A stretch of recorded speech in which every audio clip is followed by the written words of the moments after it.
ಟಿವಿಗಳಲ್ಲಿ ನೋಡ್ತಾ ಇದ್ದಾರೆ ಅಂತ ಬೆಂಗಳೂರಿಗೆ ಎಂಟ್ರಿ ಆಗಿದೆ ಅಂತ ವೈರಲ್ ಆಗುತ್ತೆ. ಇದು ನಿಜಾನ ಸರ್? ಏನು ಆ ಥರ ಟೆಕ್ಸ್ಟ್ ಬಂದಿದೆಯಾ ಬೆಂಗಳೂರು? ಫಸ್ಟ್ ಆಫ್ ಆಲ್ ನಾನು ಒಂದು ಸ್ಪಷ್ಟೀಕರಣ ಕೊಡ್ತಾ ಇದ್ದೀನಿ. ಆ ಪರ್ಟಿಕ್ಯುಲರ್ ಏನು ವಿಡಿಯೋ ಇದೆ, ಆ ವಿಡಿಯೋ ಸಂಬಂಧಪಟ್ಟ ಯಾರು ವ್ಯಕ್ತಿದು ವಿಡಿಯೋ ಇದೆ, ಆ ವ್ಯಕ್ತಿ ನಮ್ಮ ಪೊಲೀಸ್ ಅವರು ವಶಕ್ಕೆ ತಗೊಂಡಿದ್ದಾರೆ. ಅವ್ರದ್ದು ಮೆಡಿಕಲ್ ಟೆಸ್ಟ್ ಕೂಡ ಮಾಡಲಾಗಿದೆ. ಮೆಡಿಕಲ್ ಟೆಸ್ಟಲ್ಲಿ ಯಾವುದು ಡ್ರಗ್ದು ಯಾವುದು ರಿಪೋರ್ಟ್ ಬಂದಿಲ್ಲ. ಆದರೆ ಆ ವ್ಯಕ್ತಿಯವರು ಕುಡಿದ ನಿಶೆಯಲ್ಲಿ ಇದ್ರು ಆ ಟೈಮಲ್ಲಿ.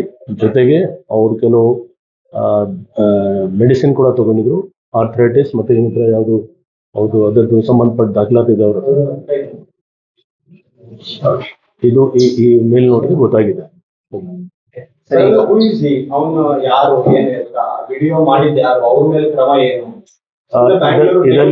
ಇದರಲ್ಲಿ ಎರಡು ಭಾಗ ಇದೆ. ಒಂದು ವಿಡಿಯೋ ವೈರಲ್ ಮಾಡೋರು ಯಾರು, ಅದರ ಬಗ್ಗೆ ನಾವು ನಮ್ಮ CCB ವಿಂಗ್ ಮತ್ತೆ ನಾರ್ತ್ ಈಸ್ಟ್ ಡಿವಿಷನ್ DCP ಅವರು ಎಲ್ಲರೂ ಪ್ರಯತ್ನ ಮಾಡಿ ಫೈಂಡ್ ಔಟ್ ಮಾಡ್ತಿದ್ದಾರೆ ಎಲ್ಲಿಂದ ಅದು ವಿಡಿಯೋ ವೈರಲ್ ಆಗಿದೆ.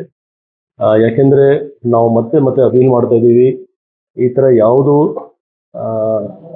ಇನ್ಫಾರ್ಮೇಶನ್ ಇದ್ರೆ ಖಂಡಿತ ಪೊಲೀಸ್ಗೆ ತಿಳಿಸಿ.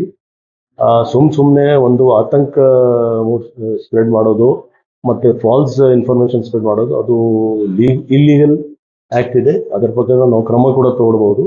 ಸೊ ನಾವು ಫೈಂಡ್ ಔಟ್ ಮಾಡ್ತಾ ಇದ್ದೀವಿ, ಅದ್ರ ಬಗ್ಗೆನೂ ಪತ್ತೆ ಮಾಡ್ತೀವಿ ಯಾವ ಹ್ಯಾಂಡಲಿಂದ ಇದು ಇನ್ಸ್ಟಾಗ್ರಾಮಲ್ಲಿ ಅಪ್ಲೋಡ್ ಆಗಿದೆ.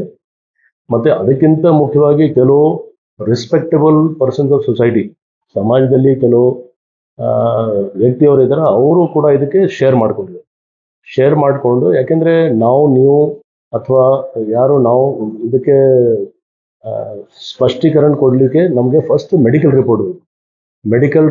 Without medical report, without verification, without fact finding ಸುಮ್ಮನೆ ಈ ಥರ ಒಂದು ಕೆಟ್ಟ ಹೆಸರು ತರಲಿಕ್ಕೆ ಅಥವಾ ಯಾರ ಬಗ್ಗೆ ಈ ಥರ, ಅವರು ಕೂಡ ಒಬ್ಬ ಮನುಷ್ಯ, ಆ ಮನುಷ್ಯ ಬಗ್ಗೆ ಈ ಥರ ಮಾಡಿದರೆ ಖಂಡಿತ ಅವ್ರಿಗೆ ಕೂಡ ಕಾನೂನಲ್ಲಿ ಅವಕಾಶ ಇದೆ ಒಂದು ಕಂಪ್ಲೇಂಟ್ ಕೊಡಲಿಕ್ಕೆ.